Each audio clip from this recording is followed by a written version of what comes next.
You are not being told the truth about digital IDs. And I, for one, am terrified by the interview I'm about to show you in a moment, as well as some of the documentation that I will present. Because what most people don't know, and this is the tamest part of the video, is that it wasn't just one country that's introduced a digital ID in the last year.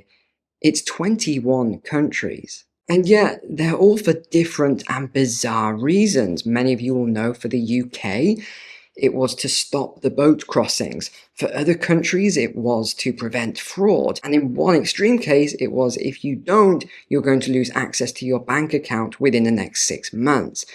Let's dive into it. Now, I want to begin by showing you this panel interview then, which is about an hour long, but I've cut it down to just a few minutes of the most prominent points for you here. I want you to imagine the world 5 years from now, of a nation-state model and provision of government services. Have you explored a more Whoa, hold on. We just got to pause right away there.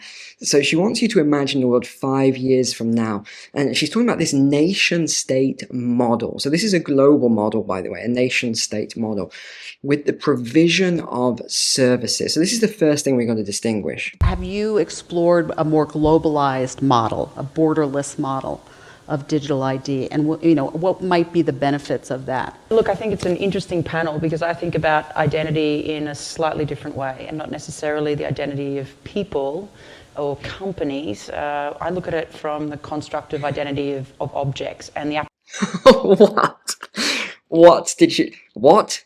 Okay, this is going to be a weird one. I'm telling you now, this is going to be a really weird one. That it would sit within the transparency layer or provenance of a supply chain.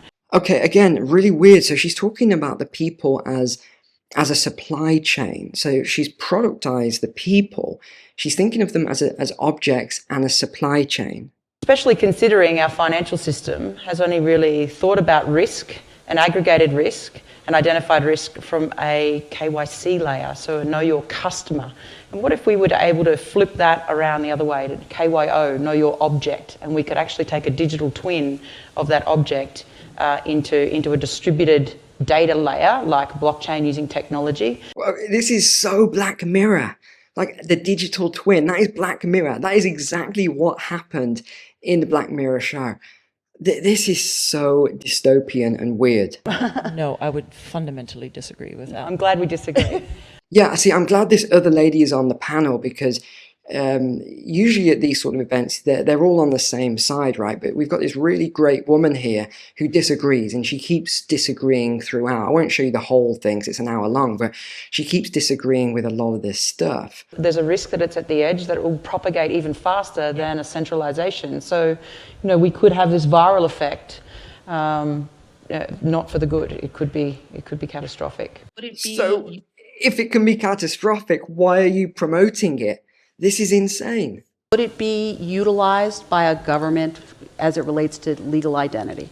The biggest downside is around the concentration of power from the government side in terms of creating a sort of surveillance state or surveillance capitalism. Exactly. This is exactly it. Surveillance state, surveillance capitalism. This is the problem. I have zero control over what does collect, how does it get stored, how long does it get stored, what of these pieces actually gets shared with the third party where I'm using this identity to log in.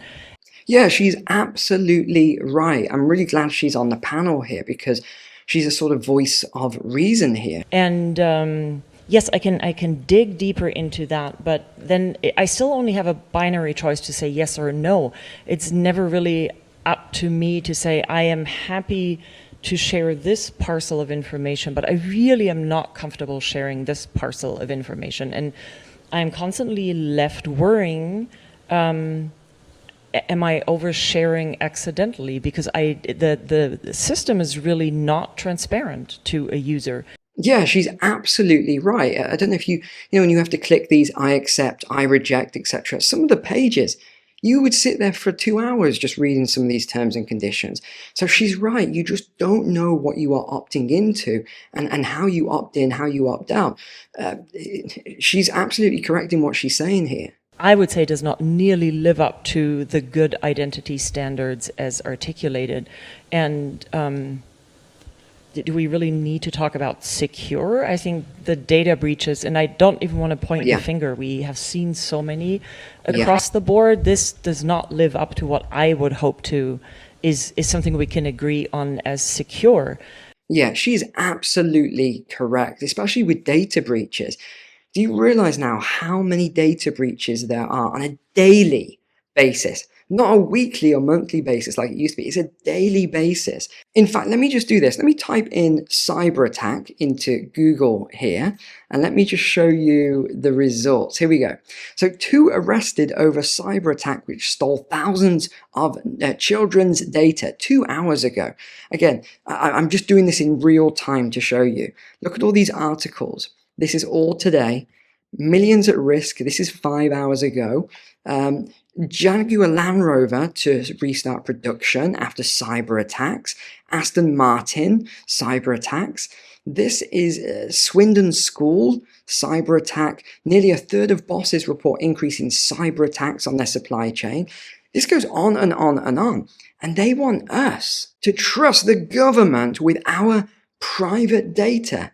This is insane. I was just looking through some of these sort of news stories here. It says hackers took over his family's phones and accounts and even changed their home address. Now, months later, the nightmare still isn't over. I hear this every day. This fraud destroyed my life. Man ends up with a criminal record after his ID was stolen. This is a daily occurrence now. And this is why I've mentioned many times before to please protect your personal data. I very rarely do video sponsors, as you know, but the one sponsor I have for the channel is Incogni. I highly, highly recommend that you do get Incogni for your personal data. It has saved me not only tens of thousands in fraud issues that I used to have regularly, but it saved me a lot of time, a lot of hassle. And it's not just things like fraud, right? It's also, you got to think of someone stealing your identity and using it for illicit reasons. This stuff takes a long time to fix. What if you're trying to get a mortgage? What if you're applying for a credit card? What if you need a new loan? This just destroys your credit rating for months while you're trying to sort it out. You've got to protect yourself. And I'll just show you full transparency here. Let me just show you my account.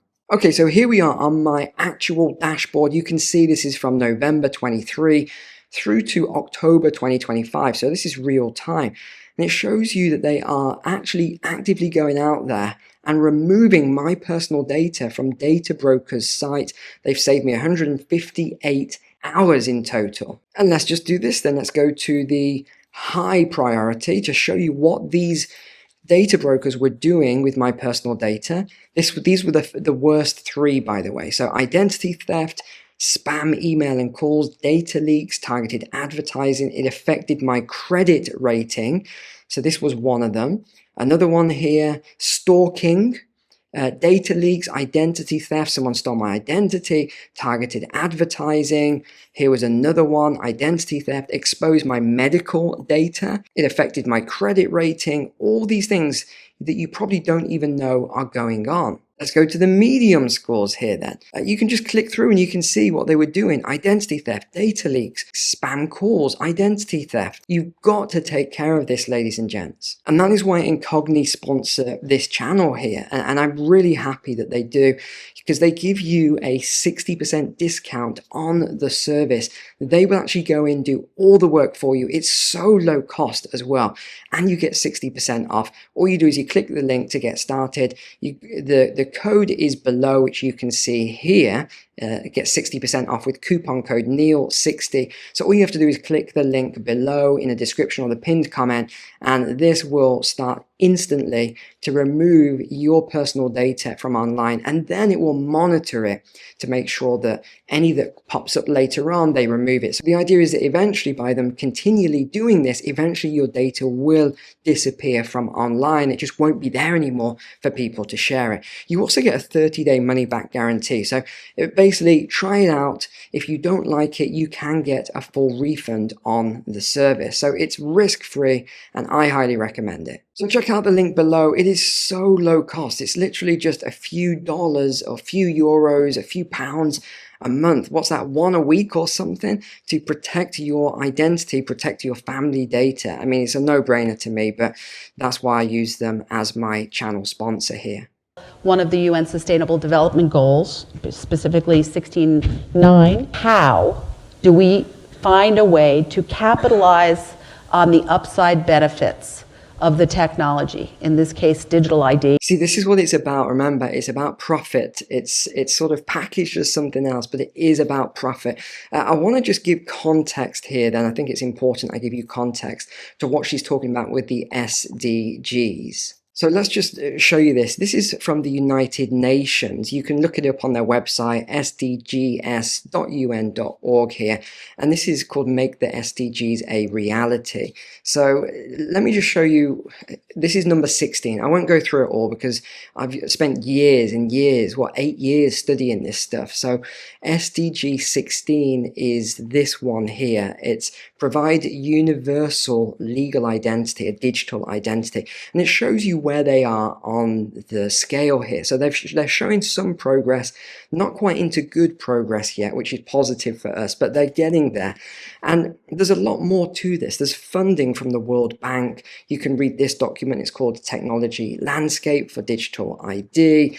It shows you the full identity life cycle for those of you who want to go into the nitty-gritty of all of this. I won't go into it today.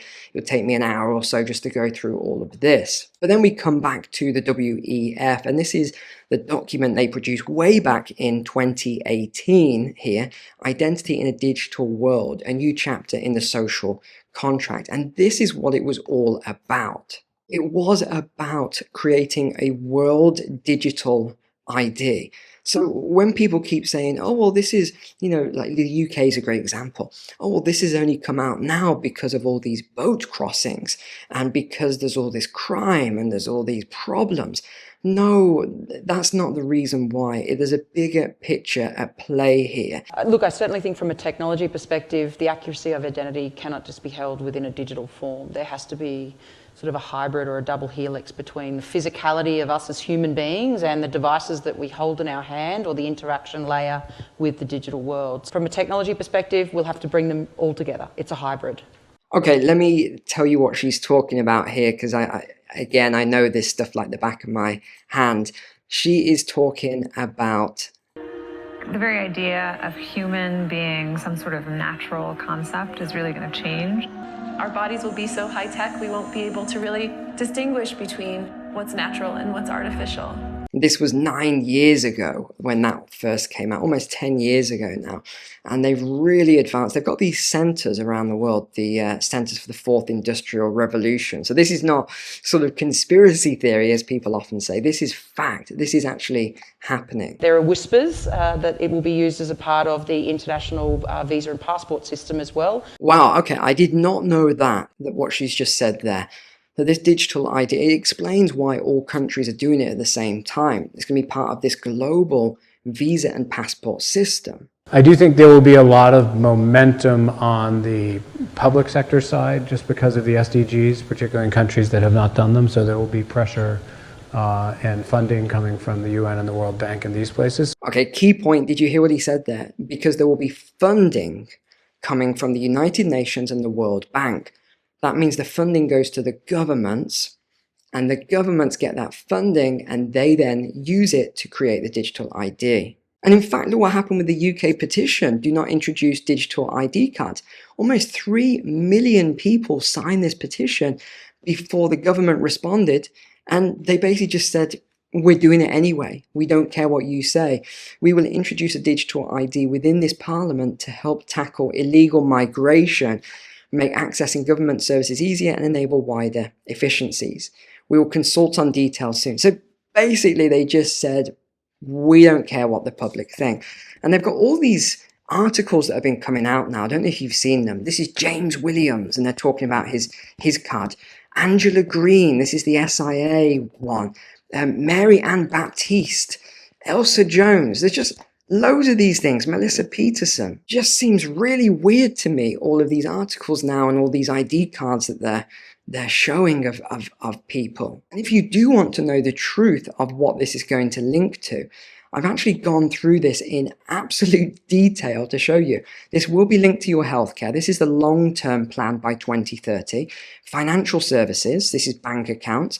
Food and sustainability, this is the one that really worries me. So what? You can't buy food from a supermarket if you don't have a digital ID. Travel, mobility, you will not be able to travel.